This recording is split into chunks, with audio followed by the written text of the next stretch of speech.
সিলেটে অস্বাভাবিক হারে হোল্ডিং ট্যাক্স বাড়ায় ক্ষুব্ধ নগরবাসী, অসহনীয় পর্যায়ে পুনর্নির্ধারণের দাবিতে মানববন্ধন প্রতিবাদ সভা। চট্টগ্রামের পতেঙ্গায় লরি ও সাতক্ষীরায় ধান বোঝাই ট্রলি উল্টে নিহত 4 জন, শেরপুরে মোটরসাইকেল অটোরিকশার সংঘর্ষে 2 বন্ধু নিহত। পদ্মা সেতু দিয়ে চলাচল শুরুর পর ট্রেন ও যাত্রীর চাপ বাড়লেও বাড়েনি কুষ্টিয়া রেল স্টেশনের সুযোগ সুবিধা, ঝুঁকি নিয়ে চলাচল করতে হয় নারী, বৃদ্ধ ও শিশুদের। কুমিল্লায় জনপ্রিয় হয়ে উঠছে ধান কাটার আধুনিক যন্ত্র, অল্প সময় ও কম খরচে দ্রুত ধান মাড়াইয়ের কৃষকদের ভরসা কম্বাইন্ড হারভেস্টার।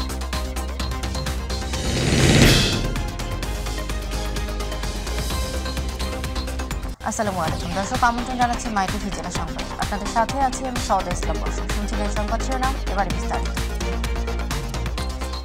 সিলেট নগরীতে হোল্ডিং ট্যাক্স অস্বাভাবিক হারে বৃদ্ধি করায় ফুঁসে উঠছে নগরবাসী। গেল 30 এপ্রিলে এক নোটিশে নতুন গৃহকর নির্ধারণের ঘোষণা দেয় নগর কর্তৃপক্ষ। অসহনীয় পর্যায়ে গৃহকর পুনর্নির্ধারণের দাবিতে দলমত নির্বিশেষে মানববন্ধন প্রতিবাদ সভা করছেন নগরবাসী। অযৌক্তিক গৃহকর আরোপ না করে সহনীয় পর্যায়ে গৃহকর আরোপের দাবি ভুক্তভোগীদের। সিলেট থেকে শাহিন আহমেদের ক্যামেরায় মৃণাল কান্তি দাসের রিপোর্ট। সিলেট নগরবাসীর নতুন আতঙ্কের নাম হোল্ডিং ট্যাক্স বা গৃহকর। হঠাৎ অস্বাভাবিক হারে গৃহকর বৃদ্ধির ফলে নগর জুড়ে ভবন মালিকদের মধ্যে বিরাজ করছে চরম অস্থিরতা। পঞ্চবার্ষিকী পরিকল্পনা অনুযায়ী 2019-20 অর্থ বছরের পর আর কোনো গৃহকর বৃদ্ধি করা হয়নি। দীর্ঘ বছর পর গৃহকর বৃদ্ধিতে অস্বাভাবিক বৃদ্ধি মনে করছে ভুক্তভোগীরা। আমরা চাই আপনার আগর বৃহৎ থাকো অথবা সামান্য এগুলোর সাথে মানে কর আর এড করো, তাতে জীবনযাত্রা বেয়া না বাড়ে। এত টাকা বেড়ে গেছে, এত টাকা বৃদ্ধি পাইছে, যারা অ্যাসেসমেন্ট করছে আমার মনে হচ্ছে অ্যাসেসমেন্ট যাদেরকে করানো হয়েছে এরা সিলেট বিদ্বেষী। হঠাৎ করে বাড়াইয়া হঠাৎ করে আমরা দেখাইয়া এই যে অস্বাভাবিক গৃহকর সহনীয় পর্যায়ে নিয়ে আসার দাবিতে মানববন্ধন ও প্রতিবাদ সমাবেশ করছে সামাজিক ও রাজনৈতিক দলের নেতৃবৃন্দ। অযৌক্তিকভাবে গৃহকর বাড়ানো মোড়ার উপর খাড়ার গায়ের মতো মনে করছেন নগরবাসী। যারা বিল্ডিং এরা আর একটু সময় বাড়াই এখন যে হারে কথা বাড়ান সেটা নগরবাসী কথা একটা জুলুম করা নীলা তো বাড়ার কথা কতদিন বছরের পর বছর দিয়েছে, এখন হঠাৎ মানে মারাত্মক বেশি। নগরবাসীর দাবির প্রেক্ষিতে সহনীয় পর্যায়ে গৃহকর নিয়ে আসার জন্য স্থানীয় কাউন্সিলর সহ সিটি কর্পোরেশনের সকল কর্মকর্তারা এলাকায় জরিপ করে পুনঃ গৃহকর নির্ধারণের আশ্বাস দেন সিসিক মেয়র। আমি সবসময় বলি না আমি যে আমি আপনাদের সেবক, এই নগরবাসীর সেবক। সেবকের কাজ তো মানুষকে নির্যাতন করানো। আমরা সহনীয় অবস্থায় স্মার্টলি মানুষকে যাতে সেবা দিতে পারে এই লক্ষ্যে কাজ করব। হোল্ডিং ট্যাক্স বা গৃহকর নাগরিক সুযোগ সুবিধা বৃদ্ধির জন্য প্রধান উৎস হলেও তা নির্ধারণে নগরবাসীর মতামতের ভিত্তিতে পুনঃ গৃহকর নির্ধারণের দাবি সিলেটবাসীর। মৃণাল কান্তি দাস, মাই টিভি, সিলেট। চট্টগ্রাম নগরের পতেঙ্গা থানা এলাকায় একটি লরি নিয়ন্ত্রণ হারিয়ে সড়কের পার্শ্ববর্তী পুকুরে পড়ে শিশুসহ 2 জন নিহত হয়েছে। শুক্রবার রাত 8:30টায় শাহ আমানত আন্তর্জাতিক বিমানবন্দরের পাশে বাটারফ্লাই মোড়ে এই ঘটনা ঘটে। লরিটি নিয়ন্ত্রণ হারিয়ে ফুটপাতে থাকা অন্তত 6 জনকে নিয়ে পুকুরে তলিয়ে যায়। এতে 4 বছর বয়সী সানি নামে এক শিশুসহ 2 জন নিহত হয়। একই দুর্ঘটনায় আহত আরও 4 জনকে চমেক হাসপাতালে ভর্তি করা হয়েছে। সাতক্ষীরার তালায় ধান বোঝাই ট্রাক নিয়ন্ত্রণ হারিয়ে রাস্তার পাশে উল্টে 2 ধান কাটা শ্রমিক নিহত হয়েছে। এ সময় আহত হয়েছে আরও 7 শ্রমিক। নিহতরা হলেন সাইদুল গাজী ও মনিরুল ইসলাম। সকালে খুলনা পাইকগাছা শহরের হরিশচন্দ্র কাটি সর্দার বাড়ি বটতলা এলাকায় এ ঘটনা ঘটে। আহত জহিদুল ইসলাম জানান, কয়রা থেকে 13 জন শ্রমিক গোপালগঞ্জ এলাকায় ধান কেটে মজুরি হিসেবে 25 থেকে 30 মণ ধান পায়। তারা ধান নিয়ে ট্রাকে বাড়ি ফেরার পথে শনিবার সকালে সড়ক দুর্ঘটনায় সাইদুল গাজী ও মনিরুল ইসলাম নিহত হয়। তালা থানার ভারপ্রাপ্ত কর্মকর্তা ওসি মমিনুল ইসলাম জানান, সড়ক দুর্ঘটনায় নিহত 2 জনের মরদেহ উদ্ধার করে সাতক্ষীরা সদর হাসপাতালের মর্গে পাঠানো হয়। শেরপুরের শ্রীবর্দিতে মোটরসাইকেলের সাথে অটোরিকশার মুখোমুখি সংঘর্ষে সাইকেলে আরোহী 2 বন্ধু নিহত হয়েছে। আহত হয়েছে একজন। শ্রীবর্দি শেরপুর সড়কে ভাড়েরা 3 রাস্তার মোড়ে এ ঘটনা ঘটে। নিহতরা হলো হৃদয় ও বাবু। প্রত্যক্ষদর্শী ও নিহতের স্বজনরা জানান, শুক্রবার হৃদয়, বাবু ও তৌহিদ বাড়ি থেকে বক্সিগঞ্জে মসজিদে জুমার নামাজ পড়ার জন্য যাচ্ছিল। ভাড়েরা 3 রাস্তার মোড়ে এলে বিপরীত দিক থেকে আসা অটোরিকশার মুখোমুখি সংঘর্ষ হয়। এতে গুরুতর আহত হয় মোটরসাইকেলের আরোহী 3 জন। পরে স্থানীয়রা ঘটনাস্থল থেকে তাদেরকে উদ্ধার করে 2 জনকে শ্রীবর্দি ও একজনকে শেরপুর সদর হাসপাতালে নিয়ে যায়। এ সময় দায়িত্বরত ডাক্তার হৃদয় ও বাবুকে মৃত ঘোষণা করেন। পদ্মা সেতু দিয়ে ট্রেন চলাচল শুরুর পর থেকে কুষ্টিয়ার সাথে ঢাকার যোগাযোগে নতুন দিগন্তের সূচনা হয়েছে। ফলে কুষ্টিয়া থেকে ঢাকা এবং খুলনাগামী যাত্রীর চাপ বেড়েছে কয়েক গুণ। তবে ট্রেন ও যাত্রীর চাপ বাড়লেও কুষ্টিয়া রেল স্টেশনে বাড়েনি সুযোগ সুবিধা। পুরনো আমলের নিচু ও ছোট প্ল্যাটফর্মের কারণে শিশু, বৃদ্ধ ও নারী যাত্রীদের ট্রেনে উঠতে হয় জীবনের ঝুঁকি নিয়ে। প্রতিনিধি আব্দুর রাজ্জাক বাচু রিপোর্ট, জানাচ্ছেন শামস তাবরিজ উচ্ছ্বাস। ঢাকা থেকে ছেড়ে আসা পদ্মা সেতু হয়ে খুলনাগামী সুন্দরবন ট্রেন কুষ্টিয়া স্টেশন হয়ে চলাচল করায় এই রুটে স্বস্তির আশা ছিল যাত্রীদের। বাসের পরিবর্তে কম সময়ে সহজেই নিরাপদ ও সাশ্রয়ী এই রেল যোগাযোগ।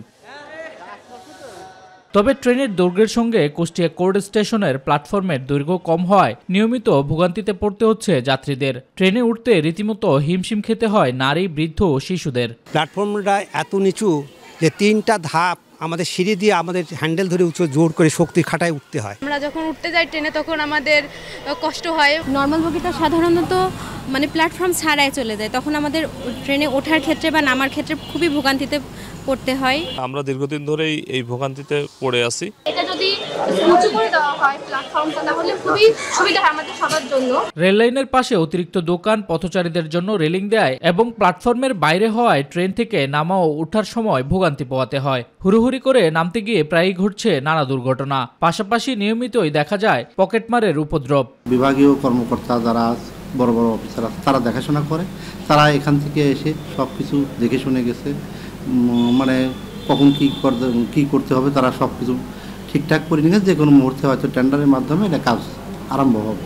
যাত্রীদের কথা মাথায় রেখে দুর্ভোগের বিষয়টি ঊর্ধ্বতন কর্তৃপক্ষকে লিখিত আকারে জানানো হয়েছে বলে জানিয়েছে এই কর্মকর্তা। আমরা চিঠি লিখেছি, ঊর্ধ্বতন কর্মকর্তারাও বিষয়টা জানেন, তাদের অবগত আছে। তারা এটা নিয়ে অনেক চিন্তাভাবনা করছে। হয়তো খুব শীঘ্রই স্টেশনের প্ল্যাটফর্মটা উঁচু করার চিন্তাভাবনা চলছে, উঁচু করবে বা টেন্ডারও হয়ে গেছে। যাত্রী দুর্ভোগ কমাতে দ্রুত স্টেশনটি অবকাঠামো উন্নয়ন সহ সার্বিক উন্নয়নে কাজ শুরু হবে দাবি জানিয়েছেন সাধারণ যাত্রীরা। শামস তাবরিজ উচ্ছ্বাস, মাই টিভি নিউজ ডেস্ক। নির্বাচন কমিশনার অবসরপ্রাপ্ত ব্রিগেডিয়ার জেনারেল আহসান হাবিব খান বলেছেন, অতীতের যে কোনো নির্বাচনের চেয়ে সুষ্ঠু ও গ্রহণযোগ্যভাবে উপজেলা পরিষদ নির্বাচন হবে। কেউ যদি কোনো ধরনের প্রভাব বিস্তার করার চেষ্টা করে তাহলে তাদের বিরুদ্ধে সাথে সাথে ব্যবস্থা নেওয়া হবে। কোনো কেন্দ্রে একটা জাল ভোট হলে সাথে সাথে ওই কেন্দ্রের ভোট বন্ধ করে দেওয়া হবে। উপজেলা নির্বাচন সামনে রেখে ভোলা জেলা পরিষদ মিলনায়তনে নির্বাচনী মত বিনিময় সভা শেষে এক প্রেস ব্রিফিংয়ে তিনি এসব কথা বলেন। বান্দরবানে কুকি চীন ন্যাশনাল ফ্রন্ট KNF সদস্য লাল সিয়াম লম এবং গোষ্ঠীটির সশস্ত্র শাখা কুকি চীন ন্যাশনাল আর্মির নারী শাখার অন্যতম প্রধান সমন্বয়ক আকিম বম র্যাবের হাতে গ্রেপ্তার হয়েছে। শুক্রবার আকিম বমকে বান্দরবান সদরের লাইমি পাড়া থেকে এবং লাল সিয়াম লম বমকে বান্দরবান সদরের ফারুক পাড়া থেকে গ্রেপ্তার করে র্যাব 15। সন্ধ্যার বান্দরবান জেলা পরিষদের হলরুমে এক প্রেস ব্রিফিংয়ের মাধ্যমে এই দুজনকে গ্রেপ্তারের তথ্য জানায় র্যাব 15 এর অধিনায়ক lieutenant colonel HM Sajjad Hossain. এ সময় তিনি সাংবাদিকদের জানান, গত 2 এপ্রিল বান্দরবানের রুমায় সোনালী ব্যাংকে হামলা লুটপাটের পর জেলায় যৌথ বাহিনীর অভিযান শুরু হয়ে এখনও চলমান। এরই অংশ হিসেবে আকিম বম ও লাল সিয়াম বলমকে গ্রেপ্তার করা হয়। মোটামুটি প্রায় 600-র মতো কুকি চীনের KNF তার ভাষ্য মতে প্রায় 600-র মতো সদস্য, প্রশিক্ষিত সৈনিক বা সদস্য রয়েছে KNF এ। এবারে আমাদের কৃষি।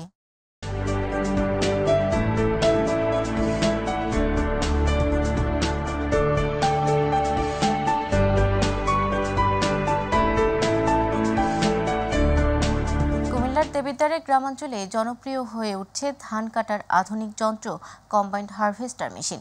অল্প সময় ও কম খরচে দ্রুত ধান মাড়াইয়ের এই যন্ত্রটি এখন কৃষকদের ভরসা হয়ে দাঁড়িয়েছে। এদিকে ধান কাটার জন্য যান্ত্রিক এ পদ্ধতি ব্যবহারে কৃষকদের উদ্বুদ্ধ করছে কৃষি বিভাগ। প্রতিনিধি মোহাম্মদ সোহাগ রানা সোহেলের রিপোর্ট, জানাচ্ছেন এস.এম. হামিম।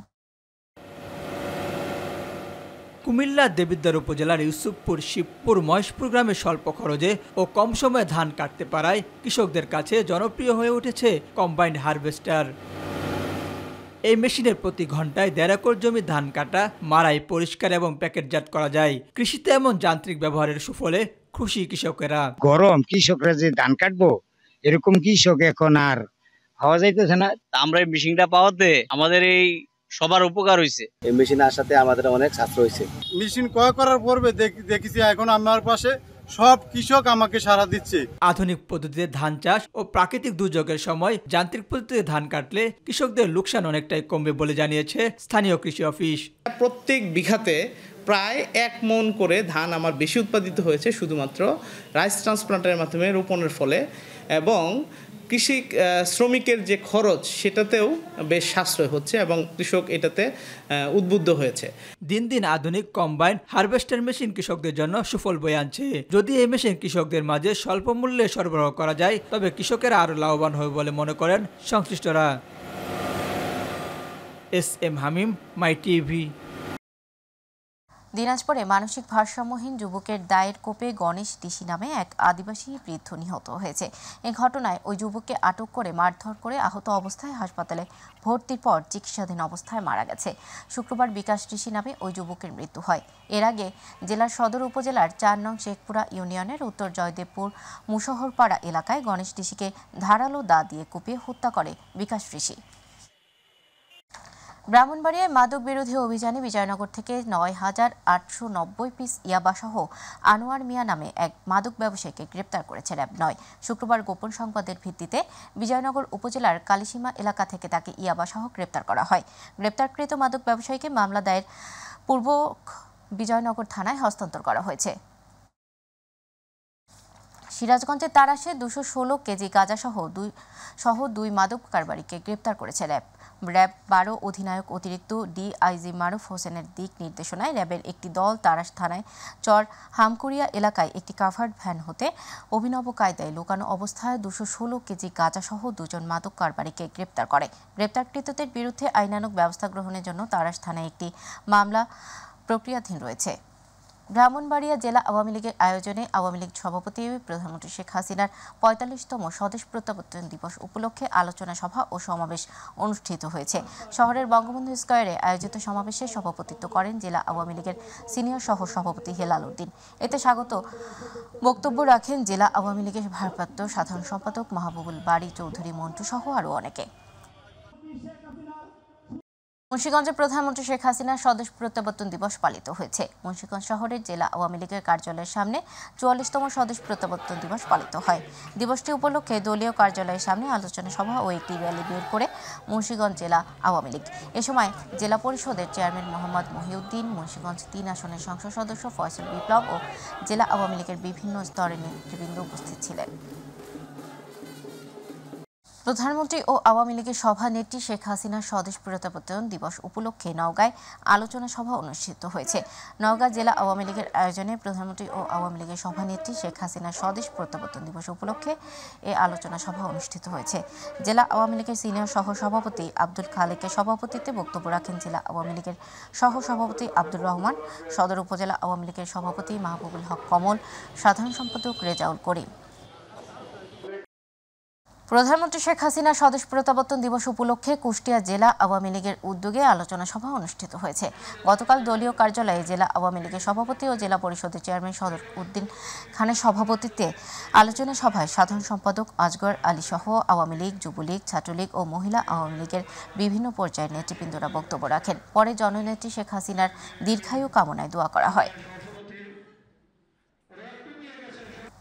বঙ্গবন্ধু কন্যা প্রধানমন্ত্রী রাষ্ট্রনায়ক জননেত্রী শেখ হাসিনার স্বদেশ প্রত্যাবর্তন দিবস উপলক্ষে কেন্দ্রীয় কর্মসূচির অংশ হিসেবে সিলেট মহানগর যুবলীগের উদ্যোগে ঐতিহাসিক কোর্ট পয়েন্ট থেকে শোভাযাত্রা অনুষ্ঠিত হয়। শোভাযাত্রার বক্তব্য রাখেন সিলেট মহানগর যুবলীগের সভাপতি আলম খান মুক্তি ও সাধারণ সম্পাদক মুশফিক জায়গিরদাহ সহ আরও অনেকে।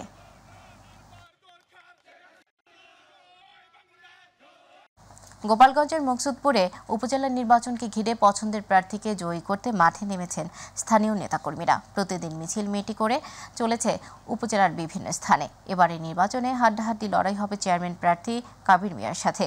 এ নিয়ে তার পক্ষে প্রতিদিন কর্মী সমর্থক নিয়ে মিছিল মিটিং করে যাচ্ছেন আওয়ামী লীগ নেতা মঞ্জুরুল হক লাভলু।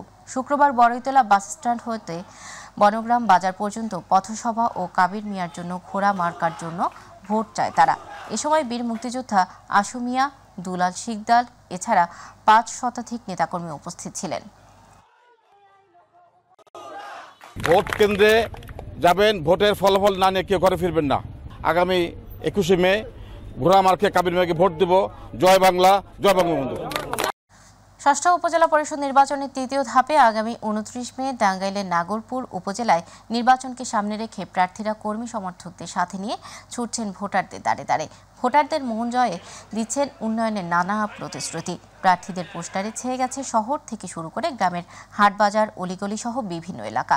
জমজমাট হয়ে উঠছে নির্বাচনের প্রচারণা। উপজেলার নির্বাচনে চেয়ারম্যান পদে ৩ জন, ভাইস চেয়ারম্যান পদে ৯ জন ও মহিলা ভাইস চেয়ারম্যান পদে ৫ জন প্রতিদ্বন্দ্বিতা করছেন। শেষ মুহূর্তের প্রচারণায় জমে উঠেছে লক্ষ্মীপুরের রায়পুর উপজেলা পরিষদ নির্বাচন। সকাল থেকে মধ্যরাত অবধি চলছে প্রচারণা। এই নির্বাচনী প্রচারণায় রায়পুর উপজেলায় চেয়ারম্যান পদে ২ জন, ভাইস চেয়ারম্যান পদে ২ জন ও সংরক্ষিত মহিলা ভাইস চেয়ারম্যান পদে ৩ জন প্রার্থী প্রতিদ্বন্দ্বিতা করছেন। গতকাল ২ প্রার্থীর প্রচারণার কর্মসূচি হিসেবে আনারস প্রতীকের প্রার্থী মামুনুর রশিদের এক বিশাল নির্বাচনী জনসভা অনুষ্ঠিত হয়। অপরদিকে মোটরসাইকেল প্রতীকের প্রার্থী মাস্টার আলতাফ হোসেন হাওলাদারের বিশাল নির্বাচনী জনসভা অনুষ্ঠিত হয়। ঝালকাঠিতে সদর উপজেলা পরিষদ নির্বাচনে প্রচারণা শেষে বাড়ি ফেরার পথে কাপ ব্রিজ প্রতীকের চেয়ারম্যান প্রার্থী নুরুল আমিন খান সুরুজের সমর্থকদের উপর প্রতিপক্ষদের সমর্থকদের বিরুদ্ধে হামলার অভিযোগ উঠেছে। শুক্রবার সদর উপজেলার গাবখান এলাকায় এ ঘটনা ঘটে। এ ঘটনায় নারী ও শিশুসহ ৭ জন আহত হয়। আহতদের মধ্যে ২ জনকে ঝালকাঠি সদর হাসপাতালে প্রাথমিক চিকিৎসা শেষে উন্নত চিকিৎসার জন্য বরিশালের শের-ই-বাংলা মেডিকেল কলেজ হাসপাতালে প্রেরণ করা হয়। আসন্ন উপজেলা নির্বাচনকে কেন্দ্র করে ভুল তথ্য প্রকাশ করে সম্মান ক্ষুণ্ণ করার প্রতিবাদে মুন্সিগঞ্জের শ্রীনগরে উপজেলা পরিষদ চেয়ারম্যান পদপ্রার্থী মাহবুব উল্লাহ কিসমত সংবাদ সম্মেলন করেছেন। কলাপাড়া শমসপুরে তার নিজ বাড়িতে সংবাদ সম্মেলন করেন। এ সময় তিনি বলেন, তার বিরুদ্ধে প্রতিদ্বন্দ্বী প্রার্থী অপপ্রচার চালাচ্ছে। কেউ তার শ্রমিকদের কাজের টাকা দিয়েছে, সেই ভিডিও সামাজিক যোগাযোগ মাধ্যম সহ বিভিন্ন মিডিয়ায় প্রচার চালিয়ে মিথ্যা অপবাদ ছড়াচ্ছে। তাই তিনি এর তীব্র নিন্দা ও প্রতিবাদ জানান। আজকে আমি আপনাদের মাঝে আপনাদের মাধ্যমে তীব্র প্রতিবাদ ও নিন্দা জানাচ্ছি। দুদিন যাবৎ একটি ভিডিও ক্লিপ বিভিন্নভাবে প্রচার করছেন তাদের উদ্দেশ্যে। আপনারা জানেন, এই ধরনের সংবাদের মাধ্যমে নড়াইলে বিদেশ প্রত্যাগত অভিবাসী কর্মীদের পুনঃ একত্রীকরণে প্রকল্পের ভূমিকা শীর্ষক সেমিনার অনুষ্ঠিত হয়েছে। জেলা প্রশাসকের সম্মেলন কক্ষে সেমিনার অনুষ্ঠিত হয়। সেমিনারে বক্তব্য দেন স্থানীয় সরকার বিভাগের উপপরিচালক জুলিয়া সুকায়না, বিশেষ অতিথি অতিরিক্ত জেলা প্রশাসক জুবায়ের হোসেন চৌধুরী, অতিরিক্ত জেলা ম্যাজিস্ট্রেট লিঙ্কন বিশ্বাস, নড়াইল পৌর মেয়র আঞ্জুমান আরা সহ আরও অনেকে। দিনাজপুরে পার্বতীপুরে ইউনিয়ন পরিষদ চেয়ারম্যান, সদস্য, ইউপি সচিব ও হিসেব সহকারী কম্পিউটার অপারেটরদের নিয়ে স্থানীয় সম্পদ আহরণ এবং বাজেট ব্যবস্থাপনা শীর্ষক 2 দিনব্যাপী প্রশিক্ষণ অনুষ্ঠিত হয়েছে। জাতীয় স্থানীয় সরকার ইনস্টিটিউটের উদ্যোগে এ আয়োজন করা হয়। এ সময় সহকারী কমিশনার খালিদ বিন মনসুর, উপজেলা সমাজসেবা কর্মকর্তা তাপস রায়, জাতীয় স্থানীয় সরকার ইনস্টিটিউটের ডকুমেন্টেশন কর্মকর্তা নাজিম উদ্দিন সরকার সহ আরও অনেকে উপস্থিত ছিলেন। গণহত্যা, নির্যাতন আর্কাইভ ও জাদুঘরের 10 10তম প্রতিষ্ঠা বার্ষিকী উপলক্ষে আলোচনা সভা ও পুরস্কার বিতরণ অনুষ্ঠান অনুষ্ঠিত হয়েছে। অনুষ্ঠানে প্রধান অতিথি ছিলেন সংস্কৃতি বিষয়ক প্রতিমন্ত্রী নাহিদ ইজাহার খান। গণহত্যা জাদুঘর ট্রাস্টের সভাপতি অধ্যাপক মুনতাসির মামুনের সভাপতিত্বে অনুষ্ঠানে আরও বক্তব্য রাখেন গণহত্যা জাদুঘর ট্রাস্টের ট্রাস্টি কবিতা রিক সুজাত। অনুষ্ঠানটি উপস্থাপন করেন জাদুঘরের ট্রাস্টি সম্পাদক অধ্যাপক চৌধুরী শহীদ কাদের।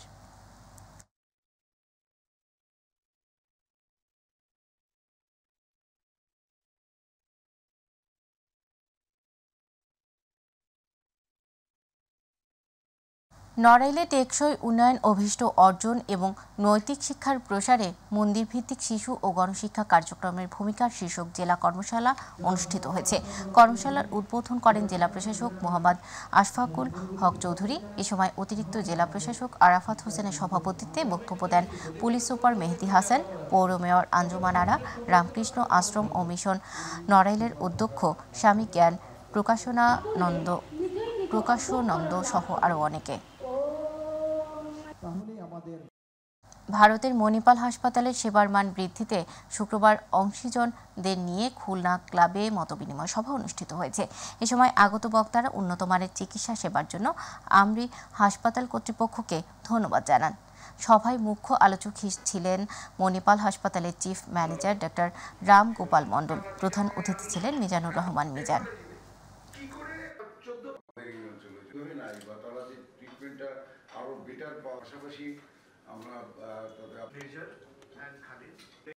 পুলিশ সুপার জয়পুরহাট দ্বিতীয় ফিডে স্ট্যান্ডার্ড রেটিং আন্তর্জাতিক দাবা টুর্নামেন্ট 2024-এর উদ্বোধন করা হয়েছে। জেলা পুলিশের আয়োজনে ও ক্রীড়া সংস্থার সহযোগিতায় টুর্নামেন্টের উদ্বোধন করেন জেলা ক্রীড়া সংস্থার সহ সভাপতি ও জয়পুরহাট পুলিশ সুপার মোহাম্মদ নূরে আলম। টুর্নামেন্টে পুলিশ সুপার পদে পদোন্নতিপ্রাপ্ত অতিরিক্ত police super KMA Mamun Khan চিশতির সভাপতিত্বে দেশ ও বিদেশ থেকে প্রায় 58 জন দাবাড়ু অংশগ্রহণ করেন। এর মধ্যে ভারত থেকে এসেছেন 18 জন।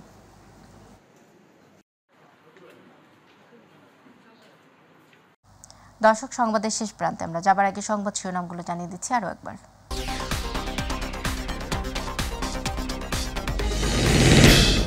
সিলেটে অস্বাভাবিক হারে হোল্ডিং ট্যাক্স বাড়ায় ক্ষুব্ধ নগরবাসী। সহনীয় পর্যায়ে পুনর্নির্ধারণের দাবিতে মানববন্ধন, প্রতিবাদ সভা। চট্টগ্রামের পতেঙ্গায় লরি ও সাতক্ষীরায় ধান বোঝাই ট্রলি উল্টে নিহত 4 জন। শেরপুরে মোটরসাইকেল অটোরিকশা সংঘর্ষে 2 বন্ধু নিহত। পদ্মা সেতু দিয়ে চলাচল শুরুর পর ট্রেন ও যাত্রীর চাপ বাড়লেও বাড়েনি কুষ্টিয়া রেল স্টেশনের সুযোগ সুবিধা। ঝুঁকি নিয়ে চলাচল করতে হয় নারী, বৃদ্ধ ও শিশু। খুলনা জনপ্রিয় হয়ে উঠছে ধান কাটার আধুনিক যন্ত্র। অল্প সময় ও কম খরচে দ্রুত ধান বাড়াইয়ে কৃষকদের ভরসা কম্বাইন্ড হারভেস্টার।